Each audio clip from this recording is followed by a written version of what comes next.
kardeşler gelip şunu söylüyor abi, yani İsmi Hakem'i genel hatlarıyla anladım ama bu ders İsmi Hakem'e nasıl bakıyor onu anlayamadım diyorlar. Şimdi bundan sonrası bizim esma talimine meleke kesbetmemizle alakalı bir şey. Hani mesela biz dışarıdan arabaları kasasından görsek ayırt edebilir miyiz? Ederiz değil mi? Ederiz. İşte Volkswagen deriz, Audi deriz, Doğan deriz. Peki arabaların dış kasalarını görmeden sadece motorlarını veyahut sadece şanzımanları görsek biz bu arabaları ayırt edebilir miyiz? Ya bu şanzıman abi, bu Volkswagen şanzıman, bunu herkes bilir, DSG falan. Ayırt edemeyiz değil mi? Edemeyiz. Peki bu işte birisi meleke kesbetse, yani sürekli bütün dikkati arabalarda olsa, arabaların parçalarında olsa, tekerde, jantta, şanzımanda, koltuklarının farkında, direksiyonlarının farkında, hangisi daha etli, hangisinin dokunuşu şu teması veriyor, koltuklarının farkında falan olsa, o insanlara artık bu işin parçasını göstersem, abi bu Audi, ben bunu bildim diyebilir mi? Der değil mi? Meleke kesbetme lazım yani orada. Şimdi biz İsmi Hakem'le ilgili dedim ya, dersi hani biri de kendi içinde ikiye ayrıldığından dolayı 6'ya ayırdık. Bu 6'ya ayırmış olan dersleri anlıyorsunuz. Ama hangi arabanın olduğunu, yani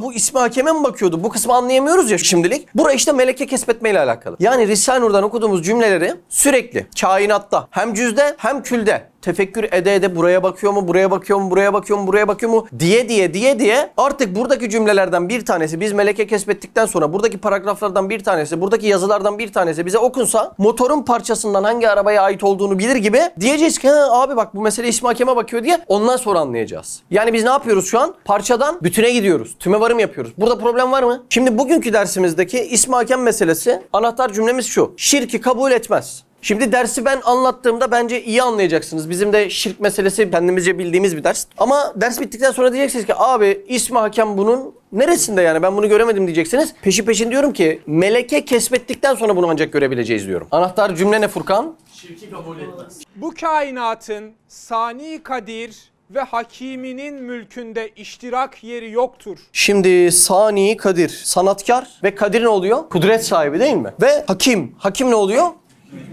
Hikmetle iş yapan, bu özelliklere sahip ezel ve ebed sultanının, Allah Azze ve Celle, mülkünde neye yer yok diyor?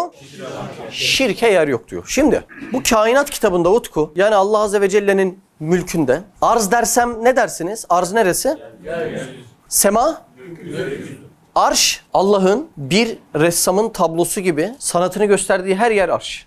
Arz, sema, arş. Hepsini kapsıyor. Şimdi kainat kitabında baktığında haşa Allah'a bir ortak varsa o kainat içerisinde sonsuz özelliklere sahip bir şeylerin olması lazım. Doğru mu? Şimdi ikinci bir ihtimal daha var. Bir de tam zıttıyla bakanlar diyorlar ki ya tamam, siz kainatta ortak yoktur. Çünkü kainatın umumu sonradan yaratılmıştır diyorsunuz. Peki bu bağlamda, bu kontekste Allah'ı kim yarattı? Bu da ikinci bakış açısı. Şimdi bu sorunun temelinde ve kendisinde bir mantık hatası var. Şöyle ufak basitten gideyim. Yaratılmak, önce kelimeyi bir düzeltelim. Yaratılmak sonradan olan bir şeyse yaratılmış bir şeyin öncesi olmaması lazım. Bir kudretin müdahalesiyle sonradan olması lazım. Allah Azze ve Celle'ye yöneltilen bu soruyu bir örneklendirelim. Soru neydi Ömer? Madem kainat yaratılmış, sonradan yaratılmış, o zaman Allah'ı kim yarattı? Allah'ı kim yarattı diye. Biz başlangıç olarak ne dedik? Bu soruda bir mantık hatası vardır dedik. Neden öyle dedik? Şu telefondaki ışık gözüküyor mu? Gözüküyor değil mi telefondaki ışık? Telefondaki ışığa güneş diyelim. Ya da daha güzel yapayım. Havaya güneş koyayım mı Sinan? Şuraya bir güneş koyalım. Tamam mı? Elimde de telefon var. Peki telefonda da o ışığın bir timsali mevcut mu? Mevcut ki görebiliyorum değil mi? Güneşten telefona bir ışık yansıdığı için ben bunu görebiliyorum. Birisi bana sorsa dese ki abi senin telefonunda bir ışık var ya. Evet kardeşim. Bu telefonundaki ışık neyden dese ben de ona cevap olarak bu ışık güneşten diyeceğim. Peki başka birisi sorsa dese ki abi senin gömleğin çok güzelmiş. Neden görebiliyor gömleğimin güzel olduğunu? Çünkü gömleğime bir ışık geliyor. Senin gömleğindeki ışık neyden dese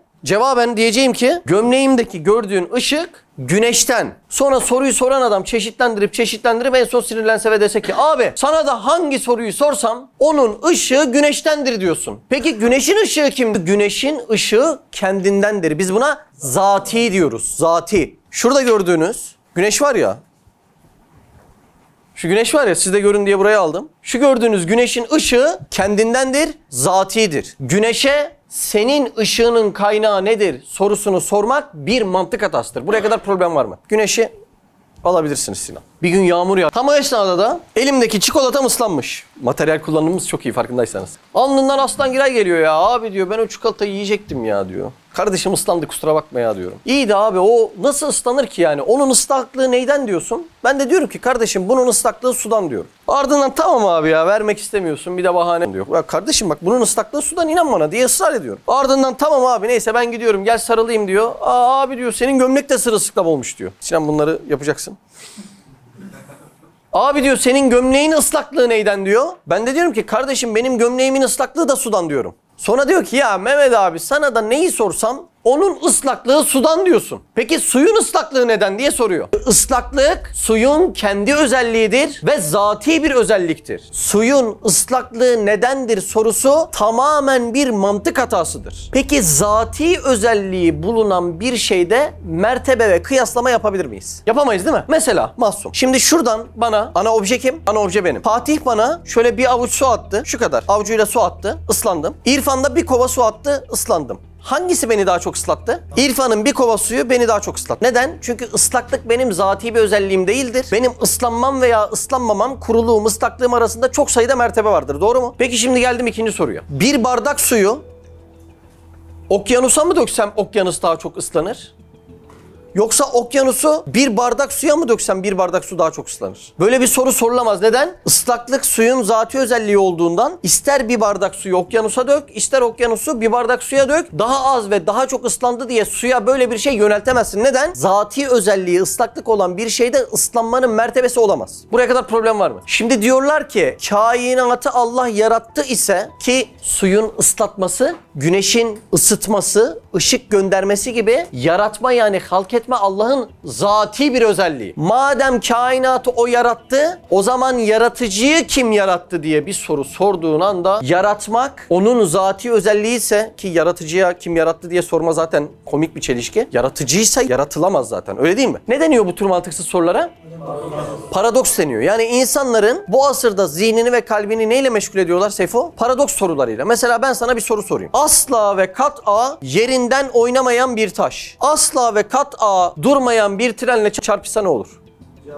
Cevabı yok, paradoks. Mantıksız sorular bunlar yani. İnsanların da aklını irfan karıştırmaya çalıştıkları sorular ne oluyor? Allah kainatı yarattıysa Allah'ı kim yarattı? Paradoks. Bir cevabı yok yani bunun. Yani cevabı yok derken şöyle mantıksız bir soru. O yüzden cevabı yok yani. Ya da soru değil. Aynen öyle. Bir soru kalıbına girmiyor. Allah kendinden büyük taş yaratabilir. Hiçbir mantığı soru kalıbına girmeyen sorularla ne yapmaya çalışıyorlar? Paradoks yapıp insanların biraz aklını bulaştırayım. Onlar da benim gibi sefaat ehli olsun istiyorlar. İlk cümlemizi bir daha oku Ede. Bu kainatın sani kadir ve hakiminin mülkünde iştirak yeri yoktur. Asla bir şirk yeri yoktur. O yaratıcıyı kim yarattı gibi bir soru da yoktur. Neden? Çünkü yaratmak yaratıcının zati özelliğidir. Ona böyle bir sual edilemez. Peki niye soruyor insanlar? Tabii hevasından, hevesinden, egosundan, günahından soruluyor ama genel anlamda şundan da oluyor. Zaten bu da egoyu içeriyor. İnsan yaratıcıyı kendi gibi zannediyor. Mesela bu yüzden yaratıcının zatını düşünmek caiz değil. Neyini düşünürsün? Onun esmasını düşünürsün. Şimdi ben ham şekilde havada ışığı görebilir miyim? Göremem. Nasıl görürüm? Ancak bir yere tecelli edecek. Tecelli ettiği yerde de tezahür edecek. Ben ancak o şekilde göreceğim. Ve diyeceğim ki aa bak burada ışık var. Niye masayı görüyorum çünkü diyeceğim değil mi?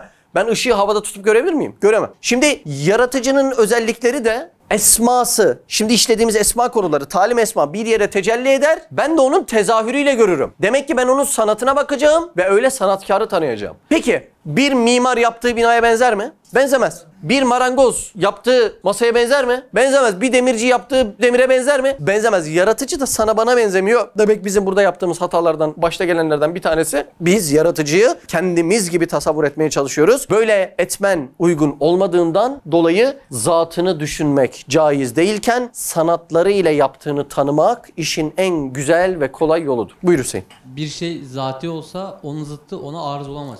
Allah yaratıcı olduğundan yaratılamaz. Sonsuzda birleşir, o yüzden mertebe de olamaz. İşte bundan dolayı Allah'a egoist mi diye de sorulamaz haşa. Ego bir mertebe meselesi. Ben senden üstünüm, sen benden faiksin. Bunun meselesi ego değil mi? Kibriya sahibi olan ve bu sonsuz zatında olan bir zata sen benden daha mı haşa egoistsin, ben senden daha mı az egoistim haşa diye bir soru yöneltilemez. Bu soru da komple bir mantık hatasıdır. bu kainatın sani kadir ve hakiminin mülkünde iştirak yeri yoktur. Çünkü her şeyde nihayet derecede intizam bulunduğundan şirki kabul edemez. Bak intizam neyi reddediyor? Şirki reddediyor. Yani bir şeyde ölçü varsa, düzen varsa bu neyi kabul eder? Değil mi? Vahdeti. Yani şirki reddeder, vahdeti kabul eder. Ya böyle şimdi insanlar için garip geliyor da böyle en basit meselelerde dahi 7 düvel bir araya gelsin. Bir tane çocuk gelsin. Çocuk dese ki amca şu çikolatadan verir misin? Sen de veririm. Amca o çikolatayı nereden aldın dese. Ben de desem ki vallahi evladım buraya şeker koymuştum, Nutella koymuştum. Aradan 25 yıl geçti, çikolata olmuş. Bir de kendini ambalajlamış diye. Ufacık çocuk bile der ki acil bu amcayı akıl hastanesine yatırın der. Bir şeyde intizam varsa bunun istediğin oranını al, istediğin ihtimalini al. Asla ve asla böyle bir şey oluşamaz ortada. Yani intizam vahdetin en büyük delili oluyor değil mi? Aslında intizam dediğim bir fizik kanunu. Şu çayın şöyle gidebilmesi için, vektörü hatırlıyor musunuz? Tek bir doğru. Bu çayın böyle gidebilmesi için şu yaptığı harekete ne diyoruz? Vektörel hareket. Tek bir doğru üstünde gidiyor. Bu çaya uygulayıcı kuvvetin tek vektör üzerinden, tek doğru üzerinden olması lazım. Neden? Şu yüzden. Bir noktadan kaç doğru geçer? Sonsuz doğru geçer. Şimdi ben şu çaya tam şu noktadan şunu uyguluyorum ya. Bu çayın intizamlı bir şekilde amacına uygun yere gidebilmesi için tek noktadan kaç doğru geçerdi? Sonsuz. Aynı noktadan bir de buradan, bir de buradan, bir de buradan geçse bu çay asla o manevra yeteneğini kazanamaz ve istediği amacına uygun bir yere gidemez. Demek çayın gidişatında dahi bir intizam varsa anlayacaksın ki intizam varsa vahdet var. Buna tek bir kişi karışıyor. Bazen mesela futbolda tam top gelir, iki forvet aynı anda vurur. Tsubasa futbolu hariç gol olduğu olmuş mudur? Neden? Çünkü o adamın belki birinci vuranın amacı kalecinin burasını atmakken ikincinin burasını atmak olunca ne yapıyor orada? İntizam bozuluyor. Neden bozuluyor? İntizam çünkü vahdet yok ortada. İkinci bir el karışmış. Yani kainatta intizamlı gördüğünüz her şeyde şunu anlayacaksınız ki böyle muazzam bir intizam varsa ikinci bir elin karışmasının hiçbir imkanı yok dersin. Mesela önce böyle Mehmet'in kendisindeki intizama bak. Kaşlar, gözler, burun tam yerli yerinde. Yani iç mekanizmalara indiğinde değil mi? Yani eksilerde bazen havaya gidiyorsun, çekiyorsun ama ciğere inerken yine o havayı ısıtabilecek intizamlı, kurallı hadiseler, ölçülü hadiseler oluyor. Kulağım bir eşeğin kulağı gibi haşa uzun değil. Burnum Pinokyo'nun burnu gibi yarım metre değil. Öyle değil mi yani? Baktığımda çok kullanılabilir, ergonomik, intizamlı bir halim var. Şimdi Mehmet'i bir de Sinan'la, Ömer'le, Seyfetullah'la çeşitlendirelim. Neyi çeşitlendirelim? Parmak izini çeşitlendirelim mi? Parmak izini çeşitlendirelim. Bak usta, benim parmak izimin, ben senden önce doğdum değil mi Sinan? Evet. Sen benden sonra doğdun. Senin parmak izinin benim parmak izime benzememesi için senin parmak izini, mührünü vuracak kişinin benim parmak izimi de bilmesi lazım. Bilecek ki aynısına benzetmeyecek. Doğru mu? Mesela burada 1 milyon adam toplayalım diyelim ki ya bir çöp adam çizin diyelim. 900.002 birbirine benzer. Onu benzetmemek için 1 milyonlu birden bilmesi lazım. Şimdi önce ben doğdum, sonra sen doğdun, sonra Ömer mi doğdu? Ömer'in parmak izini, dizayn tasarımını yapıp hiçbiri birbirine benzemiyor. Doğru mu? Biz bunu imza olarak kullanıyoruz, parmak izi. Ömer'in parmak izini benzetmemek için bize onun elindeki defterde, elindeki kitapta, kader kitabında, levh-i mahfuzda şu sayfada senin parmak izin, bu sayfada da benim parmak izim olması lazım ki ya bak bunu yapmışım, bunu yapmışım, Ömer'i de bundan yapayım demesi lazım. Bu doğru mu? Şöyle baktığında da böyle ölümüne katrilyon tane çizgi de yok yani ortada. Çizgi olarak saysan ne bileyim belki birkaç yüz, belki birkaç bin çizginin oluşumundan meydana gelmiş. Şimdi Seyfo sen Ömer'den sonra doğdun değil mi? Seyfetullah'ın parmak izinin Sinan, bizimkilere benzememesi için bu sayfada Ömer'in, bu sayfada Sinan'ın, Mehmet'in parmak izinin bu kitapta yine yazması lazım. Yeryüzünde şimdiye kadar kaç insan var? 100 milyar ortalama. Yaklaşık 100 milyar insan yaratılmış yeryüzünde. Bu 100 milyar insanın en sonuncusunun parmak izinin en baştaki ve diğer bütün parmak izlerine benzememesi için aynı kitapta, aynı kader kitabında, aynı kalem, aynı kudret kalemiyle yazılması zorunludur. Ve bunu idrak eden bir adam der ki, kardeşim bu parmak izleri hangi kitaba yazılmışsa, Ali'nin, Akkız'ın, Koyuncu'nun, İrfan'ın parmak izi diye aynı kitap olmak zorunda ya. Niye aynı kitap olmak zorunda? Bak size daha ince bir şey söyleyeyim. Aynı kişi tarafından yazılmak zorunda. Niye? Şimdi ben ilk 50 milyar adamı yazsam sonra desem ki İrfan iş sende desem. İrfan diğer 50 milyar insanı yazarken bu defterdekilere, bu kitaptakilere benzer mi benzemez mi? Önce ezberlemesi lazım değil mi? Böyle bir şey muhal olduğundan dolayı anlarız ki bizim parmak izlerimizde intizam kanunu geçerliyse her birinin bir diğerine benzememesi ve şu kadarcık bir yapıdan bahsediyoruz ha, ciddi bir şey de değil yani. Her biri bir öncekine, bir sonrakine benzemiyorsa bunların her birisi tek bir fabrikadan, bunların her birisi tek bir kalemle, dahası da var. Bunların her birisi vahdeti barındırdığından tek bir kişi tarafından bu parmak izleri çıkmak zorundadır. Şimdi aynı şeyi burnumuza vur, gözümüze vur. Değil mi? Göz okuyucular da var. Aynı şeyi sıfatımıza vur. Aynı şeyi vücudumuzun tamamına vur. Muazzam bir şey var. DNA'ya vur aynı şeyi. Şimdi buna baktığında bunca yazılımın bir öncekine ve bir sonrakine benzememesinin, intizamını devam ettirebilmesinin tek ama tek bir şartı var. Vahdet. Bu kainat tek bir kişi elinden çıkmak zorunda bu intizam varsa. İktiza ediyor. Şimdi onu da geçelim. Şimdi Mehmet'e baktık, Sinan'a baktık, canlılara baktık. Cansızları da devreye alalım. Şimdi canlılara baktığında aralarındaki intizam akıllara zarar. Ama sadece aralarında yok bu intizam. Ben şöyle bir iddiada bulunsam. Benim gözümü buraya kim koyduysa güneşi de oraya o koymak zorunda. Doğru mu? Doğru. Neden? Çünkü dünyanın 1.300.000 katı büyüklüğünde bir güneş. Bilmem kaç ışık yılı ötede. Öyle değil mi? Akıllara zarar. Ama ta o mesafeden benim gözüme uyumlu bir dizaynı anormal bir şey ya. Bak geçen ders yaparken şuraya arı ışık koymuştuk değil mi? Seyfetullah da rahatsız oldu. Ben de rahatsız oldum ve o arı ışığı kaldırdık. Niye? Minnacık ışık gözümüzün ayarına göre değil yani. Camdan giriyor, üstten giriyor, alttan giriyor ve gözlerimizi perişan etti. Şimdi minnacık ışığı gözüne göre ayar yapamıyorsun. Güneş gibi dev bir ışık sistemi kainattaki bütün mahlukatın gözüne göre ya. Ceylan'a da göre, Onur'a da göre, Mehmet'e de göre, karıncaya da göre, pireye de göre. Şimdi o zaman o umumun gözü kim tarafından halk edildiyse o güneş o taraftan halk edilmek zorunda. Yani bu bakma ve ışığın yansıması arasında bir intizam var mı? O intizam varsa vahdet olmak zorundadır. Bugün o tesadüfi denilen hesapları bir köşeye bırak. Yani şu çayı kendi kendine demlendi desek şurada bir çocuk gelip bize güler. Bırak o tesadüfi ihtimalleri. Bir de onu da geç. Mesela bir beyin. Neyden oluşuyor abi? İşte proteinden oluşuyor, şundan oluşuyor, bundan oluşuyor. O cevize benzeyen bir beyin. O beynin kaç gram neyden oluştuğunun tamamını bir laboratuvar ortamına koyalım. Gene o beyin oluşmuyor. Neden? Hayat yok içinde. Yani bir de bu anlattığımız olaylar var ya Sinan. O ona uyumlu yaratılmış, o ona uyumlu yaratılmış. Bir de ruh denen acayip bir faktör var ya. Bir de benim bu bedeni, bu bünyeyi şuurlu bir şekilde kullanabilmem için. Çünkü göz görmez, ruh görür değil mi? Göz bir penceredir. Kulak duymaz, ruh duyar. Kulak ona bir pencere hükmündedir. Değil mi? Burun koklamaz, ruh koklar. Burun ona bir pencere hükmündedir. Öyle değil mi? Şimdi bu mekanizmaların her birinin çalışması için bir de birbirimizinkilere benzemeyen ama birbirimizle anlaşabilen, birbirimizi sevebilen, maddi organlarımızdan daha donanımlı bir manevi organlara sahip ruh da bu işin içine girdiğinde ve bu ruh dediğim olay baharda açan güle çok uyumlu. Okyanustaki dalgaya çok uyumlu. Gece vakti denizin üzerine vuran yakomoza çok uyumlu. Şimdi kainatta benim ruhuma hitap edebilecek kadar kusursuz bir intizam örüntüsü var. Kusursuz bu örüntü. Hepsi birbiri içine girift olmuş ama asla birbirinin işlerini aksatmıyor, karışmıyor birbirinin işlerine. Şimdi bu kadar derin bir intizam varken bunların her birini bu şekilde koordine edebilmek ancak kesinlikle şart olsun ki bir vahdet gerektirir. Zira yanılmıyorsam fizikteki intizam kanunu da bu vahdetin en büyük göstergesidir. Demek birden fazla yani vahdetin haricindeki yönetim kadrosu olduğu anda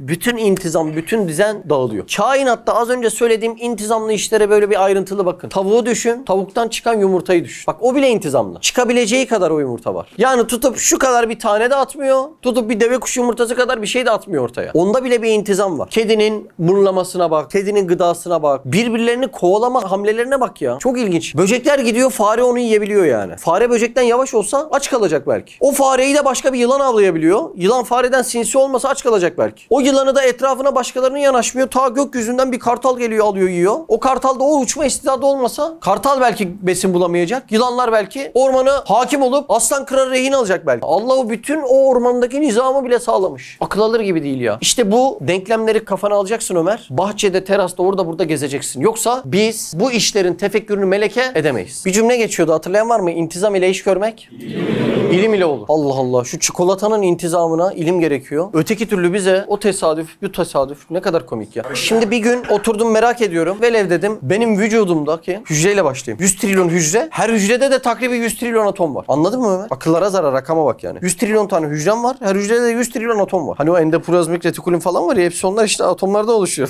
Endoplazmik bir kulum. Bu kadar hücre arasındaki Mehmet'in olması. Velev diyelim tesadüfen oldu. Derken bu Mehmet oldu. Maddi kısmı köşeye koy. Peki bu insanların ekserisinde insan olabilen de yani nasıl olur da namus diye bir kavram mevcuttur. Şimdi yüzyıllar içerisinde bugünlere geldik diyelim ve devamında da var olmayacağız. Öyle değil mi? Hayat devam edecek mi? Etmeyecek. O zaman bizlerin her şeyi değerlendirmesi lazım. Namus diye bir kavrama da ihtiyaç yok. Neden kıskanma diye bir özellik benim içimde var? Bunu soruyu çeşitlendir. Neden şefkat var? Neden merhamet var? Neden babalık var? Şimdi Elif Lamra arasa dese baba can lazım. Verir misin canını? Verirsin. Niye? Bak bunların da cevabını bir araştıralım. Bu ve bunun gibi özellikler tesadüf gözüyle bakıldığında ruh kabul edilmesi gerekli mi? Hayır. Ruhu reddedeceksin. Psikoloji denilen bölüm ruh bilimi. Ruhu reddedip ruh biliminin bölümünü açmak o da ayrı bir komik olay, öyle değil mi? Ruh sinir hastalıkları açıyorsun ama ruhu reddediyorsun. Neyse. Şimdi ben bir gün araştırdım bunu. Dedim ki bizdeki bu kavramlar acaba karşı cenahın gözünden nasıl gözüküyor? Yani bizim için belli yani. Ruh ve bu kavramların olma sebebi latife. Yani maddi organla nasıl maddi işleri yapıyorum? Manevi organla da az önce dediğim manevi işleri yapıyorum. Şimdi ben bir kediye merhamet ederken başka bir adam o kedinin üzerine basıp ateş döküp yakabiliyor kediyi. Neden? Çünkü o manevi organı ölmüş. Şimdi benim maddi organım kolum sağ mı? Sağ. Bunu kaldırabiliyor muyum? Kaldırabiliyorum. Kolum ölmüş diyelim. Kesilmiş diyelim. Kaldırabilir miyim? Kaldıramam. Onun da manevi organı öldüğünden dolayı şefkat edemiyor. Zulüm ediyor. Mesela benim için cevapları basit. Latifeler diyorum, manevi organlar diyorum. Dedim ki karşı taraf buna ne diyor acaba dedim ya, merak ettim. Ya dedim sende namus diye bir kavram var. Analık var, babalık var. Ana baba ilişkisi var, öyle değil mi? Şimdi bir anamız, babamız, atamız, dedemiz arasa oğlum yetiş yardım lazım. Gitmez mi insan? Koşa koşa gider ya, değil mi? Oğlum üşüdüm dese gömleğini çıkarır verir insan, öyle değil mi? Çocuk dese baba acıktım dese ağzındaki dişi çıkarır ona yedirir, değil mi? Şimdi bak böyle kavramlar nasıl olmuş? Ne diyorlar biliyor musun? Ayna reseptör var diyorlar insanlarda. Neymiş biliyor musun Ömer? Ayna reseptör varmış. Öyle diyor yani. Biz demiyoruz da o mışı eklemezsek gider. Şimdi ilk insan tesadüfen var olunca o ayna reseptörler doğal seleksiyon nasıl hayatta kalırım diye birbirlerine sürekli bakmış böyle. Sürekli. Ha bak bu böyle hayatta kaldı, tamam bak. Hani ölüyor ya, öbür nesile geçerken o ayna reseptör öbür nesile de geçiriyormuş. Ve en son bu ayna reseptörler demiş ki kardeş bak biz namus kavramını kurarsak hayatta daha iyi kalırız demişler. Çok saçma. Üremek için namusa gerek yok ki. Korku duygusu neden var? Cevabını veriyorlar. Diyorlar ki ilk insan tesadüfen var olduktan sonra nasıl hayatta kalırız diye vücuttaki ayna reseptör hard disk dedi. Hard diskler çalışmış. O bakmış böyle. Aa demiş bak bu korkmuyor, bu ölüyor. Hemen demiş benim atama bunu hard diski uzatalım demiş. CD'yi yazdıralım demiş. Hemen diğer atasına veriyor. Atamdan gelmiş. Ayna reseptör onu ilettirmiş. Aa bana ne diyor? Korkarsan hayatta kalırsın. Şefkat etme, korku duyma, çol çocuk bakma. Bunların hepsi zaman içerisinde böyle hayatta kalınabildiğinden ayna reseptörler bize böyle nakletti diye anlatıyorlar. Böyle bir dava var. Yıllardır hep aynı meseleyi şey yapıyorlar ya, o ihtimal hesabı değil mi? Yani ona can verememesi bile zaten olayı iptal ediyor. Yani bir papağanın bütün atomlarını, partiküllerini buraya dizsem ve bir laboratuvar ortamında onu birleştirseler neden aynı papağan etmiyor? Burada zaten tesadüf bitmesi lazım. Doğru mu Ömer? Çünkü her şeyi bir köşeye bırak, ruh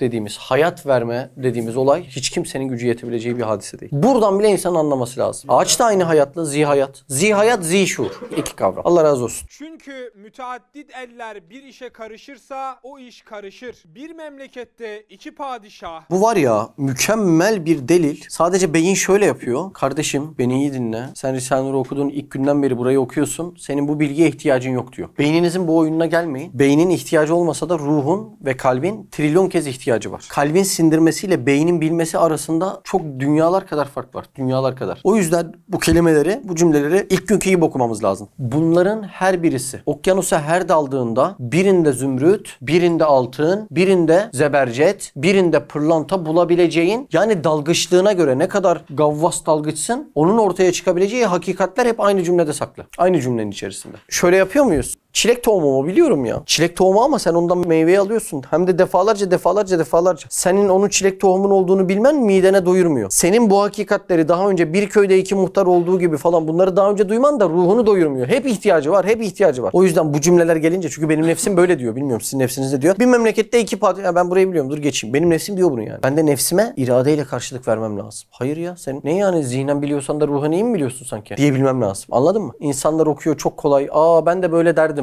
diyor. Sehli mümteni değil mi? Böyle bir sanat var bu cümlelerin her birisinde. Bir memlekette iki padişah, bir şehirde iki vali, bir köyde iki müdür bulunsa o memleket, o şehir, o köyün her işinde bir karışıklık başlayacağı gibi en edna bir vazifedar adam o vazifesine başkasının müdahalesini kabul etmemesi gösteriyor ki hakimiyetin en esaslı hassası elbette istiklal ve infirattır. Evet, istiklal ne demek? Bağımsızlık. İnfirat ne demek? Peki bu hakimiyetin geninde var. Öyle değil mi? Hatta ta zamanında bu sebepten ötürü, bu sırdan ötürü Kanunname-i Ali Osman uygulanmış. Yani Osmanlı padişahları içerisinde devleti ileride benim de bunda söz hakkım var, benim de ikinci bir elim karışabilir diye birisi çıksa, saltanatta söz hakkı olan birisi çıksa, bu sefer o padişahla o padişaha yazık olmaz. Bütün raiyete yazık olur değil mi? Belki yarısı ondan olduğundan dolayı aralarını bir kırıp geçirseler hafizanallah ne olur? Halk gider. Bu yüzden Kanunname-i Ali Osman'da şöyle bir hüküm uygulanmış padişahlar arasında. Ve her kimesneye evladımdan saltanat müyesser ola karındaşların nizam-ı alem için katletmek münasiptir. Ekseri ulema dahi tecviz etmiştir. Anınla amil olalar. Amil, ilmiyle amel etme demek. Tecvizde cevaz vermek demek. Böyle bir yargı var Kanunname-i Ali Osman'da. Sebep ne? Çünkü gücün genetiğinde istikbal var, istiklal var, bağımsızlık var ve İnfirat var, teklik. Evet. Senin dediğin yer var ya abi, ulema cevaz verdi. O da hani Kur'an-ı Kerim'deki bir ayete göre veriliyor. Hani öyle padişahın keyfine göre değil yani. El fitnetu eşeddu minel katl diye ayet var. Yani fitne eşedde daha şiddetlidir diye. Hani böyle bir şeyden fitne çıkacağına birinin ölmesi daha uygundur diye o ayetten dolayı fetva veriyor. Allah yani. Allah, subhanallah. Böyle padişahlar sanki keyfi yapıyormuş gibi, öyle bir şey yok yani. Demek intizam, vahdeti ve hakimiyet... Tamam, herhalde intizam vahdeti gerektiriyor. Yani bir şeyde düzen gördüğünüz anda ya evet burada bir birlik var dememiz icap ediyor değil mi? Hakimiyet de infiradı, yani tek olmayı, bağımsızlığı. Hakimiyetin genetiğinde bu var. Her yerde var. Şirketlerde bile var değil mi? Kaç ortaklı şey bile yönetim kurulu atıyor. Bir de yönetim kurulu başkanı atıyor. Yani orada bile devam ediyor. Bu kendi demek ki iş dünyamıza baksak. Çünkü bu yönetim kurulu atamayı kim buldu yani? Biz kendi içimizde bulduk yani. Demek içine baksan bile anlıyorsun. Ha evet, şirkette bile ben teklik isterim yani. Ne kadar hissedar da olsam, hatta bazen büyük hissesi olan adam yönetim kurulu başkanı olamıyor. Doğru mu? Mesela adamda %40 var. Diğerlerinde %60 var. Oyluyorlar. Mahmut gidiyor yönetim kurulu başkanı oluyor. Tokada vuruyorlar adamı. Öyle yapıyorlar değil mi? Çıkarıyorlar adamı. Steve Jobs'u da öyle çıkarıyorlar. Apple'dan atıyorlar adamı. Şaka yapıyorsun. Firmanın sahibi. Madem hakimiyetin bir muvakkat gölgesi, muavenete muhtaç ve aciz insanlarda böyle müdahaleyi reddederse, elbette derece-i rububiyette hakiki bir hakimiyet mutlaka, bir kadir mutlakta... Hakiki bir hakimiyeti mutlaka. Hakimiyetteki vahdet değil mi? Bir kaderi mutlakta diyor bak. Mutlak ne demek mutlak? Sınırlar demek. Şimdi yaratıcının bir özelliğini tanıyalım. Şimdi gücü her şeye mutlak yetiyor. Zaten gücü her şeye mutlak yeten birisi. Yani şirki kabul edebilir mi? Asla kabul etmez. Bak şirki bırak. Şu kainatı bir şöyle hayal et. Gezegenleri, mezegenleri hepsini hayal et. Tamam mı? Tamamını hayal et. Tamamını. Bizim bahçede çim var ya. O çimlerden bir tanesini biri dese ki bu da benim olsun, benim mührüm olsun dese onu bile kabul etmez. Neden? Mutlak çünkü. Neyi mutlak? Hakimiyeti de mutlak, kudreti de, gücü de mutlak. Yani böyle şey değil ha Ömer. Yarı yarıya gibi bile düşünme. Şu bahçede gördüğün çimlerin birini kopar. Hiç işe yaramıyor diye çöpe at. Onun üzerinden bile başkasının mührünü asla kabul etmez. Niye biliyor musun? Mutlak diye bir özelliği var. Ne demek mutlak? Sınırlandırılamayan, kayıt altına alınamayan demek. Doğru mu? Şimdi Allah Azze ve Celle'nin mutlaklığı nasıl anlaşılır? Bura çok önemli. Şimdi abi ben şu gözlüğü kaldırırken bir zorluk yaşadım mı? Bu zorluk kelimesini de unutmayalım. Mutlak kelimesini konuşuyoruz. Bir kelimeyi unutmayacağız Sinan. Zorlanma. Kirve bir zorluk yaşadın mı? Hayır. Yaşamadım. Suyu kaldırırken siz hissetmediniz ama kaldırışta gözlükten alıp bir parça bir zorluk çektim. Termosu kaldırırken bir parça yaşadım. Şu biraz daha dolu, ağır. Zorluğu gözünüzle gördünüz mü? Gördünüz değil mi? Şu masayı kaldıracak olsam bir zorluk gözle görülür mü? Görülür. Peki şu duvarı kaldıracak olsam kaldıramam ki. Demek benim gücümü nispi olarak zıttıyla anlıyorsunuz. Her şey zıttıyla bilinir. Benim gücümün ne kadar olduğunu, zorlanmamın ne kadar olduğundan anlıyorsun. Yani ben de bir şeyleri kaldırma isteği olduğunda gitgide bir güç azalması oluyor. Hatta bazı yerlerde güç yetmiyor bile. Zorlandığım oluyor, yetmediği oluyor. Şimdi bir de kainattaki faaliyetlerin her birisine bakalım. Bu faaliyetlerde şuna dikkat edeceğiz Ömer. Zorlanma görecek miyiz? Şimdi sen bir kainattaki faaliyetlere bakalım. Acaba bu kainattaki faaliyetlerde zorlanma görecek miyiz? Allah'ın mutlak olup olmayacağını konuşuyorum. Evet. Bunu da zıttıyla konuşuyorum. Kainattaki faaliyet değil mi? Sanatkar neyle tanınır? Sanatlarıyla değil mi? Kainattaki masnuya bakalım. Acaba bunların yaratılışında, oluşunda bir zorlanma görecek miyiz İrfan? Ana karakterimiz burası. Şimdi ben bir çiçek resmi çizmek istesem sırayla gücümün yettiği kadar giderim. 1 tane çizerim, 5 tane çizerim, 10 tane çizerim, 50 tane çizerim. Doğru mu? Peki kainata baksan bir papatya veya dünyadaki tüm papatyaların üretimi arasında en ufak bir zorluk farkı görüyor musun? Hatırlıyor musun? Ta zamanında muhtarın yerine gidiyorduk. Güller açmıştı. Hatırlıyor musun? Tam o güllere baktığımızda ne diyorduk böyle? Seviyorduk, hoşumuza gidiyorduk, kokluyorduk. Bir de o gülün yaratılışına baktığımızda yani basit bir şekilde yaratılmış. Hiçbir zorlanma faaliyeti var mı? Yok. Peki şimdi kainattaki bütün güllere bak. Bir gülün yaratılması veya kainattaki bütün güllerin yaratılması arasında bir zorlanma görüyor musun? Baştan alayım ki nispet edelim. Benim kaldırma faaliyetimde zorlanma gördünüz mü? Gördünüz. Hatta antrenmana inelim. İlk 1 saat antrenman yapalım. 2. saat aynı ağırlıklarla zorlandığımı göreceksin. 3 saat 4 saat sonra aynı ağırlıklara dokunamadığımı göreceksin. Ben de onu göreceksin zorlama. Peki 1. bahar veyahut ondan bir sonraki bahar arasındaki gül sayısı arasında bir zorlanma görüyor musunuz? Peki bir çınar ağacının ilk 1 yıl büyümesi veyahut 600 yıl sonra büyümesi arasında. Bursa'da var ya 600 yıl. Bir zorlanma faaliyeti görüyor musunuz? En ufak. Görüyor musunuz Muhammed abi? Hayır.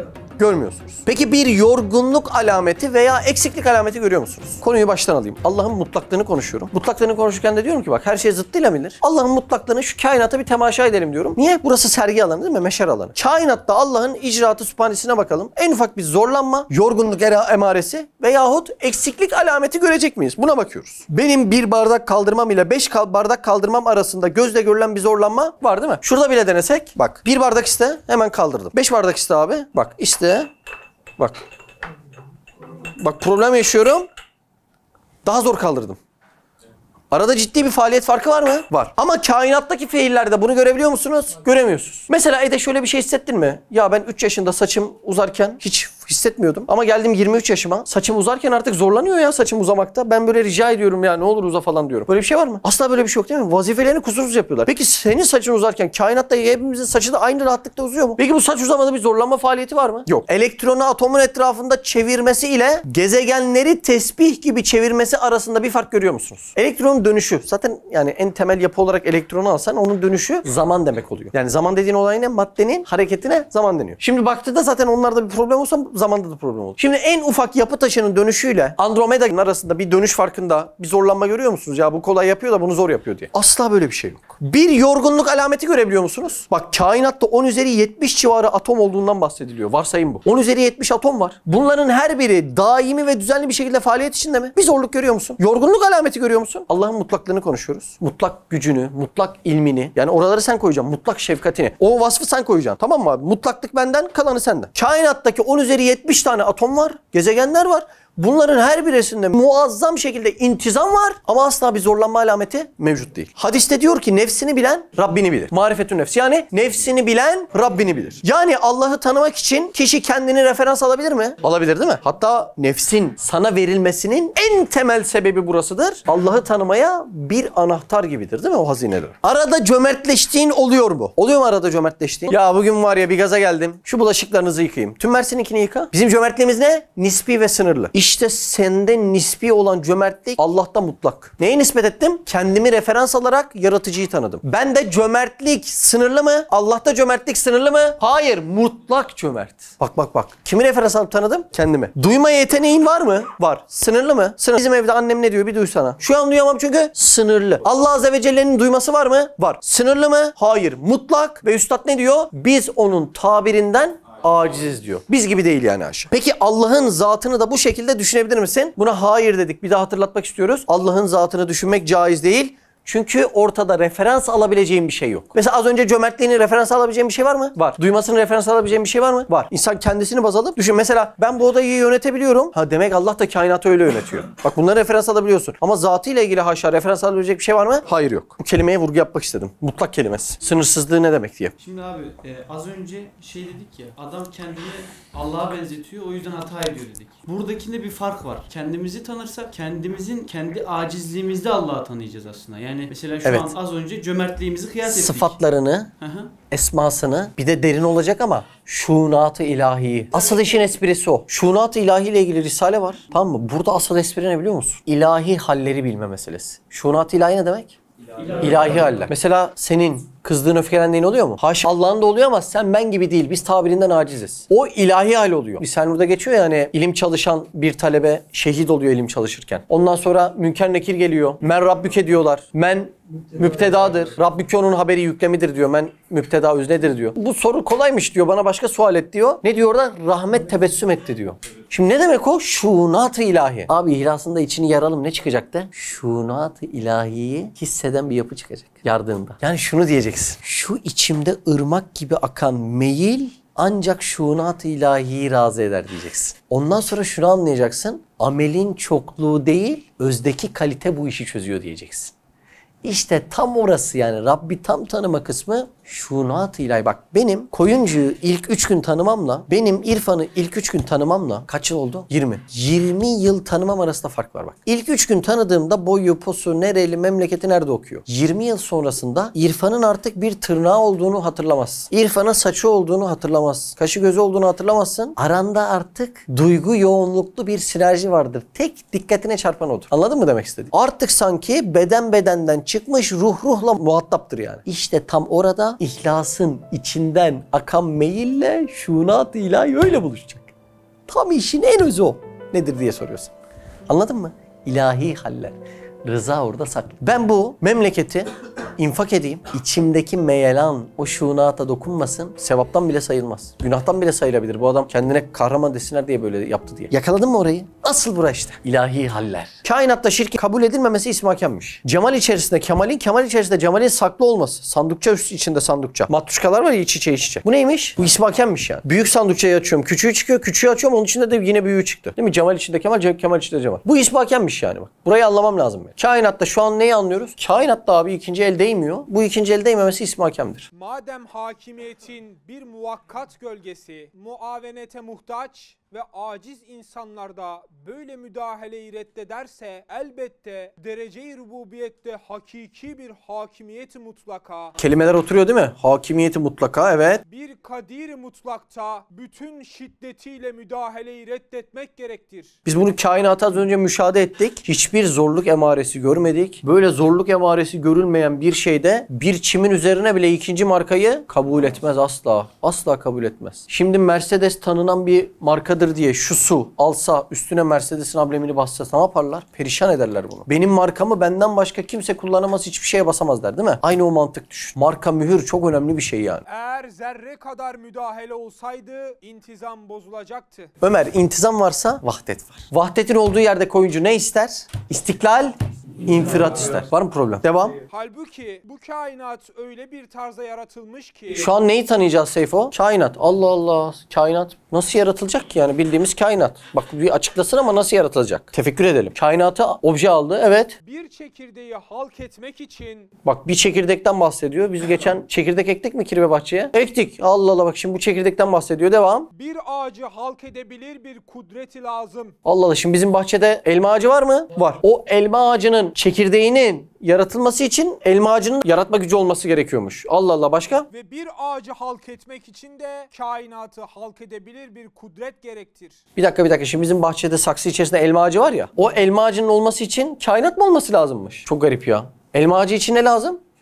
Kainat. Peki siz o elmayı koparıp yerken böyle bir his oldu mu sizde? Şimdi benim arabamın anahtarını alırsan benim arabamı ve beni düşünürsün değil mi? Dersin bunu aldım da Mehmet abinin arabasının anahtarı. Peki sen o elmayı yerken bu da bütün kainatın olmasıyla olabilen bir mal, ürün falan, böyle bir hissiyata kapıldın mı? Böyle bir Allah Azze ve Celle ile iktiran hissi, kainatla bir yakınlık hissi olmadı. Şimdi bir bakalım oluyor mu olmuyor mu? Mesela bir elmanın var olabilmesi için neler lazım? Biraz koşullara bakalım mı? Aşağıdayız, bahçede geziyoruz Ömer. Tam o bizim tavukların olduğu yer var ya. Orada elma ağacı. 6 ayda bir tane veriyor ya elma. Ne kadar kıymetliymiş meğer ya. 6 ayda bir elma için kainat olmak zorundaymış. Bak.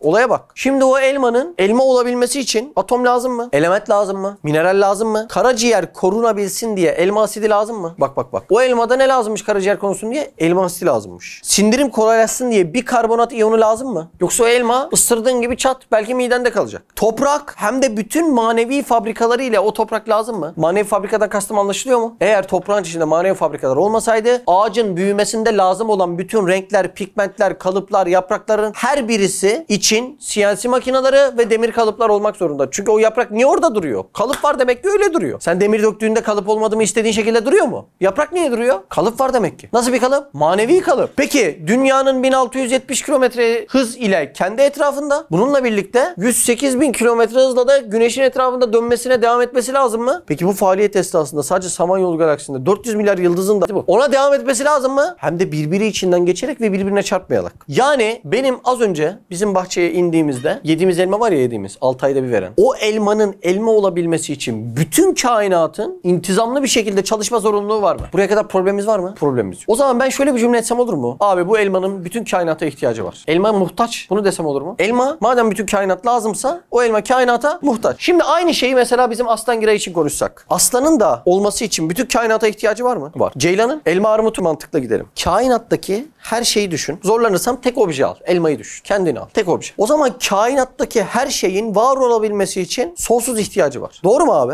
Burada problem var mı? O zaman bütün kainatta sınırlayalım. Bütün kainattan bir çizgi çizdim. Gezegenleri düşün, yıldızları düşün. Bunların hepsinin sonsuz ihtiyacı var. Doğru bir cümle oldu mu? Oldu. Peki o bütün kainatta sen elmayı al, sen Venüs'ü al. Bunların her birinin, bak kainat içerisinde tamamının sonsuz ihtiyacı var mı? Kainat içerisindeki tamamının sonsuz ihtiyacı karşılanıyor mu? Bak ben az önce diyorum ki her biri sonsuz ihtiyacı var. Bir de her birinin sonsuz ihtiyacı karşılanıyor. Kainat içerisinde tamamının sonsuz ihtiyacı varsa ve bunların tamamının sonsuz ihtiyacı karşılanıyorsa hiçbir şeye ihtiyacı olmayan birinin sonsuz ihtiyaçları karşılaması lazım. Anladın mı? Kainata baktığındaki işte vahdet delili bu intizamdan ortaya çıkıyor. Bir daha söyleyeyim. Bak ben dahil elma, armut, köyünü düşün, Sivas katmerini düşün, her şeyi düşün. Tamamının olması için bütün kainata ihtiyacı var. Bütün kainatın birbirine ihtiyacı varsa ama bunların bütün ihtiyaçları da karşılanıyor. Bu sonsuz ihtiyacı karşılayan, hiç ihtiyacı olmayan sonsuz güç sahibi birisi lazım ya. Tevhid delili çıktı işte. La ilahe illallah. Hepimizin sonsuz ihtiyacı var ve karşılıyor. Demek hiçbir şeye ihtiyacı olmayan biri lazım. Ve devamlı bir şekilde. Buyur abi. Vahdeti tefekkür ederken tamamını birden incelemek gerekiyor ya. Üstad 3. nüktenin birincisinde konuya giriş yaparken iki önceki derste İsm-i Hakem'in tecelli azamı şu kainatı öyle bir kitap hükmüne getirmiş ki dedikten sonra abi o kitap mevzusunu ben üçünde de böyle bir tefekkür ettim. Yani özellikle son mevzuda. Diyelim ki kainat kitap. Bu Kitab-ı Kebir'in bir sayfası zemin yüzüdür. Yeryüzümüz sayfası kitabın. Sayfanın bir satırı bir bahçedir. Bahçeye girdik. O satırın bir kelimesi. Kelimesine geldik ağaç oldu. Meyveye geldik. Meyvede harf. Az önceki elma örneği. Çekirdeği de elmanın Nokta. çekirdeği de nokta. Fihriste. Noktada fihriste var. Bütün kainatın özeti var. Şimdi diyelim ki bu kitaba bir tane el gelecek bir tane nokta koysun abi. Sallıyorum Elon Musk diyelim. Elon Musk gelsin bir tane çekirdek oluştursun ya. Bir tane yeni bir meyve oluştursun. Sadece bir tane meyve oluşturabilmesi için bütün kainatın bilgisini o çekirdeğe koyması lazım güncellemesiz. Şu anda bir uygulama üretiyorsun. Devamlı o kusurlarını gidermek için güncelleme yapıyorsun değil mi? Öyle bir şey yok çekirdekte. Bak şu an ne oldu zihnimde biliyor musun? İsim equalizer'ı değil. Tüm kainatın mutlak hakimiyeti İsm-i Hakem'e baktı. Demek ki mutlak ve nihai geçen bütün meseleler İsm-i Hakem'e bakan mesele. Ve kainat içinde parmak karıştıran bir şerik bulunsa en küçük bir çekirdekte de hissedar olmak lazım gelir. Çünkü o onun numunesidir. O halde koca kainatta yerleşemeyen iki rububiyet bir çekirdekte de belki bir zerrede yerleşmek lazım gelir. Bu ise muhalatın ve batıl hayalatın en manasız ve en uzak bir muhalidir. Bir zerre birine muhalif olsa bu düzen bozulacağından o iki rububiyet haşa olsa bir zerrede bile buluşmak zorunda diyor. Çünkü o zerrenin oraya konuşu ne biliyor musun? Kubbeli taşlar misali bir taşı çeksen hepsi bozulur. Her biri kilit hükmünde midir? Her biri kilit taş hükmündedir. İşte en ufak 10 üzeri 70 atom olabilme ihtimali var demiştik ya. Onun her birisi o kubbeli taş hükmünde. Birini çektiğin anda bütün yapı yıkılacak. O yüzden onun üstünde bile bir ortaklık olmak zorunda olur. Onun üstünde bile. Devam. Koca kainatın umum ahval ve keyfiyatını mizan-ı adlinde ve nizam-ı hikmetinde tutan bir kadir-i mutlakın aczini hatta bir çekirdekte dahi iktiza eden şirk ve küfür ne kadar hadsiz derecede muzaaf bir hilaf. Hilaf ne demek? Akla uzaklık. Nasıl bir akıldan uzak? Muzaaf şekilde, katmerli bir şekilde. Katmerli bir şekilde imkansız akıldan uzak bir mesele. Devam. Bir hata, bir yalan olduğunu ve tevhid ne derece hadsiz, muzaaf bir derecede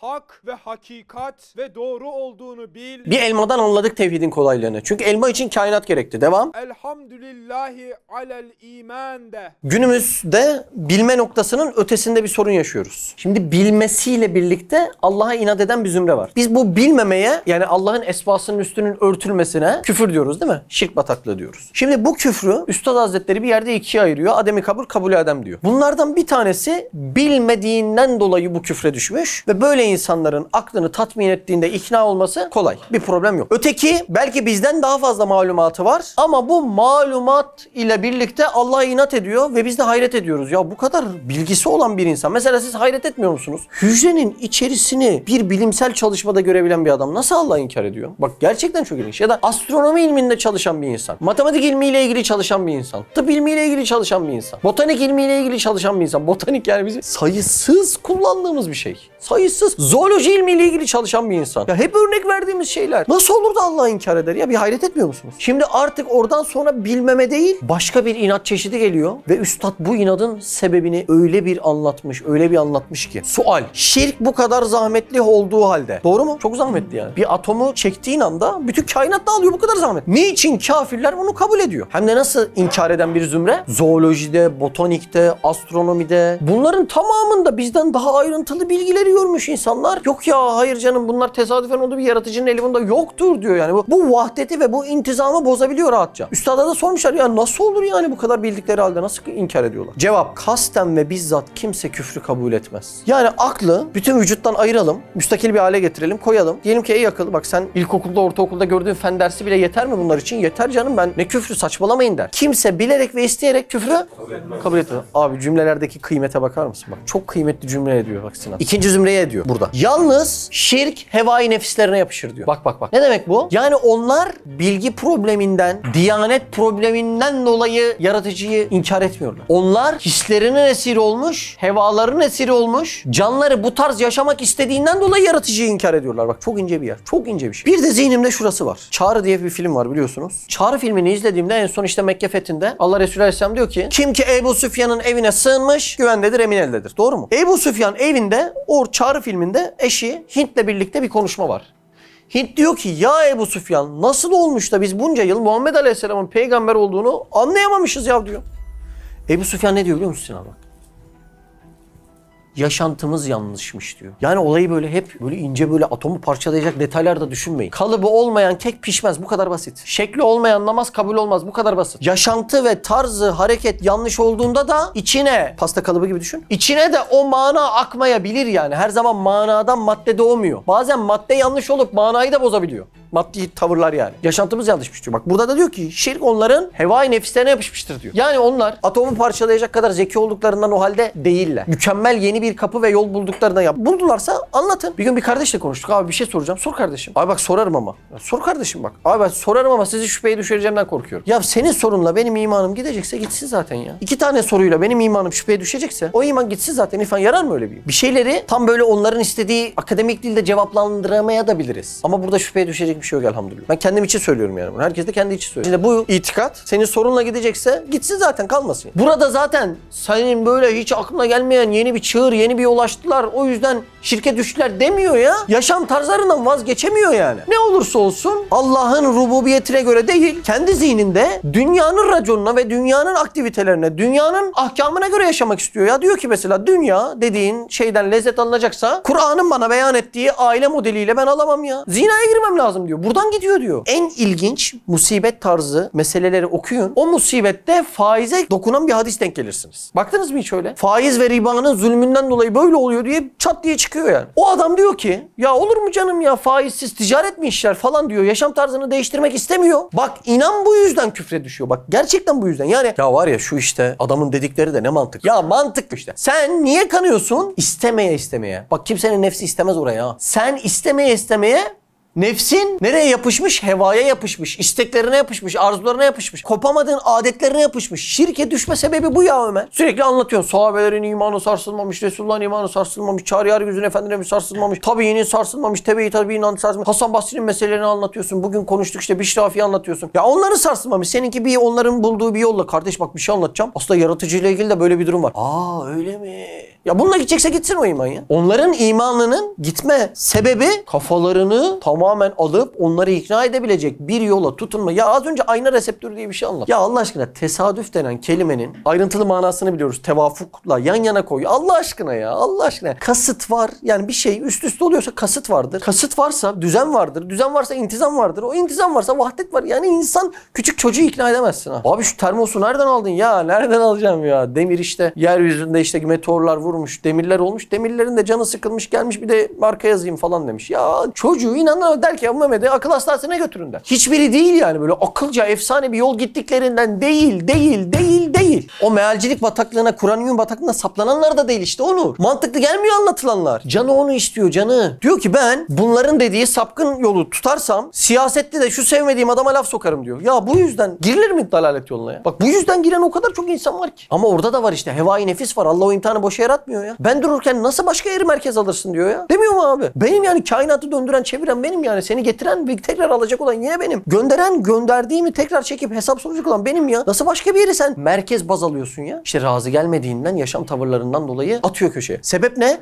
Şirk. Hevai nefislerine yapışmış. Cümleye bak Onur. Cümleye bak. O yüzden bu cihette gelen birinin aklen ispatı, aklen izahı makul değil. Hevai nefislerine yapışmış. Önce ne yapacaksın onu? Dünyada yapışan yerleri var ya, oraları sökmek zorundasın. Senin mutluluk bekleyip yapıştığın bu özelliğin var ya. İçki mesela. Kumar oynuyorsun. Karını aldatıyorsun. Bu özelliklerin var ya. Bunlar seni bırak ahireti ya. Dünyada bile 3 yıl sonra bedbaht edecek. Eline yüzüne bulaşacak ya. Seni en mutsuz adam edecek. 40'ına geldiğinde psikoloji cevaplarına başlayacaksın. Kaç tane örnek var? Tonla. Demek o adama önce neyi anlatman lazım? O adamın hevai nefsinin yapıştığı yerlerin mantıklı ve makul yerler olmadığını anlatacaksın. Bak o adam artık direksiyonu hisleriyle kullanıyor. Aklıyla kullanmıyor yani. Direksiyonda hisleri oturuyor. Yan koltukta aklı oturuyor. Sen de aklını anlatıyorsun. O araba istediğin yere gider mi? Gitmez. Direksiyonda Akif var. Yan koltukta Aslan var. Ben Aslan'a diyorum ya Aslan ya bir kır da benim eve gidelim. Akif direksiyonda. Adamın hisleri direksiyonda yani. Aklı değil. Sen o yüzden hevai nefsine şirk yapışmış bir adamın aklına çok fazla hitap edemezsin yani. Başka bir şey var orada. Dünyada o adamın yapıştığı yerlerin her birinde fani mührünü, senin lezzet sandığın lanetli ve geçici zaman dilimleri içerisinin nihayeti, sonucu da sana daha yüksek bir şekilde elem vereceğini anlatacaksın yani. Evet şu an bir üzüm tanesi yediğini katılıyorum ama bir yıl sonra 10 tokat yiyeceksin. Bunu anlatman lazım o adama. Anladın mı demek? Ya cümleye bak ya. Ya var mı böyle bir cümle ya? Onlar da içine düşer, mülevves pis olurlar. Nefislerinin içine düşüyor. Dizgini ona veriyor yani. Bu şimdi söyleyeceğim cümleyi var ya hayatınızın her şeyin en üstüne koyun. İnsanın nefsine hakim olabilmesinden daha önemli ve lezzetli hiçbir şey yok. Mastürbasyon bataklığına müptela olmuş bir adam aynı şeyi yapıyor işte. Bir kişi içten gelen hevaya bir kez iki kez şeker yedirdiği anda hakimiyeti ona verir. En tehlikelisi bu. Bak Ömer orada hakimiyeti verdin ya içeride yemekte kendini tutamazsın. Yarın kapının önünden geçen bir haram karşısında da kendini tutamazsın. Çünkü hakimiyet sende değil. İşin en tehlikeli kısmı burası işte. Niye? Çünkü bir haram özel kalıp affedilebilir, affedilemez. Ama hakimiyeti verdiğinde nefis genelleşiyor, komple sana hakim oluyor. Yani yarın, öbür ay, öbür yıl öngörebileceğin bir refleks sahası kalmıyor ortada. Bak çok tehlikeli, çok tehlikeli. Anladın mı Sinan? Bak çok tehlikeli. En çok üzüldüğüm olay diyorum ki bak aman ha bak. Burada bunu kaptırır mıyım acaba yine? Bak en tehlikelisi. Bir de mastürbasyona müptela olmuş birisini düşün. Bir de dışarıda zinaya müptela olmuş birisini düşün. Dışarıda faize, paraya müptela olmuş birisini düşün. Ya ben sürekli yalakalık yaparak iş çözen bir tanıdığım var. Trilyon kez dedim ki bak bana birini anlatırken o insan da şuranın buranın sahibi diye anlatmaya başlama dedim ya. Bir adım faydası olmadı. O kadar konuşmanın. Niye biliyor musun? Yapışmış. Nefis elini tutuyor ve diyor ki içeriden sürekli sen bak hep işlerini böyle çözüyorsun böyle devam edelim. Uzuvlara hakimiyet gitti. İrade gitti. Kendisine hakim olamıyor yani. Nefsine hakim olamayan bir adam. En temel ve çözümü çok kolay. Uhuvvet mesleğinde fani olma meselesi karşısına geldiğinde kendi iş dünyasına hakim olamama ihtimali var. Hevai nefse yapıştı mı ne yapıyor anladın mı? Perişan ediyor, perişan. Oralardan gidiyor hakimiyet işte. O ince yerlerden alıştırıyor. İncecik yerlerden. İncecik yerler. Ya çok lanet bir şey ya. Yani nefsin hakimiyetini eline alması aklınıza gelecek günahlardan daha büyük bir sıkıntı. O günah hususi kalır. Çözebilirsin yani. Allah'ım ne olur affet. O da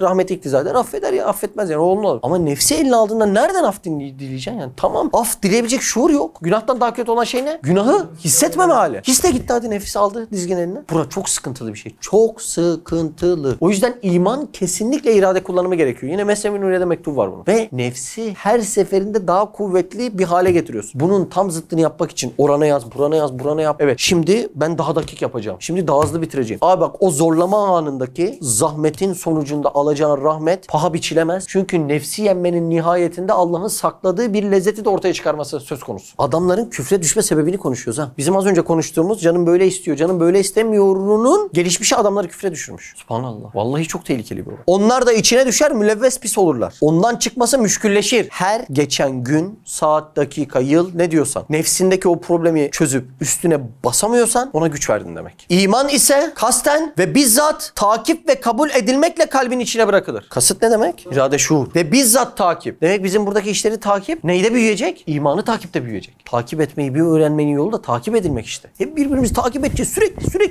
Sahabe yapıyor bunu ya. Gel iman tazeleyelim, tecdidini edelim diyor ya. Mesnevi Nuriye'de tam burayı okudum. Hem de gece vakti okudum. Çünkü gündüz okumayla gece okuma ya da sabah namazı okuma arasında çok fark var. Bütün işlerin iptal olacak. Köşeye geçeceksin diyeceksin ki bir saat sonra ölüyorum hadi son okumamı yap. Dün de öyle. Okuma yaptım dün. Yine sabaha kadar. Ondan sonra koltukta kafayı koymuşum. Derken koyamadım. Uyudum uyuyamadım. Onda uyudum 3'te uyandım bugün. Yani kasten yapmadım yani. O düzensiz bazen oluyor. Ama sabaha kadar okuma yaptım ya ona değer ya mis gibi. Hamdolsun. İşte o vakitlerde açılıyor. AD'de nedir uyku gel uyan geceler. Demiyor mu? Ya bir tane geceni kullan var ya 50 gündüz ediyor ya. Hele o sabah namazından sonraki vakit. Derler ki bir insan kendi hedefinde mütehassıs olmak isterse, ulaşmak isterse sabah namazından sonra çalışsın. Kesin o alana söz sahibi olur derler. Biliyor muydun bunu? İnat edenlerin söylemine dikkat ederseniz bunlar söylemleri yaratıcının yokluğuna delil değil. Sürekli bir memnuniyetsizlik ifadesi söz konusu. Şimdi ben buranın padişahıyım Ömer. Tamam mı? Sen benim bir askerimsin. Zilan da benim başka bir askerim. Ben diyorum ki artık akşam 8'den sonra yemek yasak diyorum. Zilan diyor ki ki tamam padişahım diyor. Sen de diyorsun ki ya Allah Allah ben niye 8'den sonra yemek yemeyecekmişim diye isyan ediyorsun. Bir gün sonra bir kural daha uyuyorum. Artık bu yaz havuza gitmek yasak diyorum. Zilan diyor ki tamam padişahım. Sen de diyorsun ki ya Allah Allah ya ben niye havuza gitmeyecekmişim ya bu niye karışıyor buna diyorsun. Senin söylemlerin padişahı inkar, reddetmek, hayır padişah diye bir şey yoktur demek mi? Yoksa padişah var ama ben ondan memnuniyetsizim demek mi? İkincisi, şu an ateizmin sunduğu bütün fikirler onun yokluğuna delil değil, tamamı memnuniyetsizlik ya. Allah beni niye böyle yarattı diyor. Sen burada inkar etmiyorsun ki, memnuniyetsizlik yapıyorsun. Yaratırken bana mı sordu? Ya burada inkar yok ki, memnuniyetsizlik var. Neden benim kardeşim böyle yarattı diyor. Ya iyi de burada Allah'ın inkarına bir delil yok. Memnuniyetsizlik var. Memnuniyetsizliğin altında da Allah'ı tanımama ve bilmemenin gerekçeleri var. Demek ki baktığında ateizmin söylemlerinin ekserisinde Allah'ın yokluğunun ispatı değil, memnuniyetsizlik ifadeleri var. Subhaneke la ilme lena illa ma allamtena inneke entel alimul hakim. Ve ahire davahum elhamdülillahi rabbil alemin. El Fatiha ve salavat.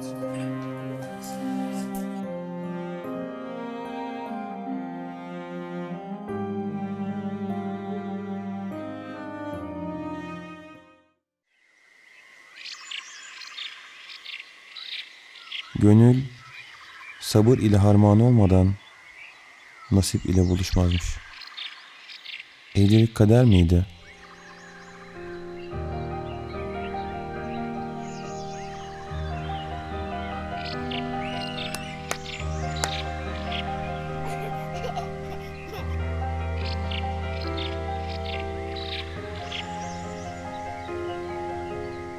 Peki ya ayrılıklar?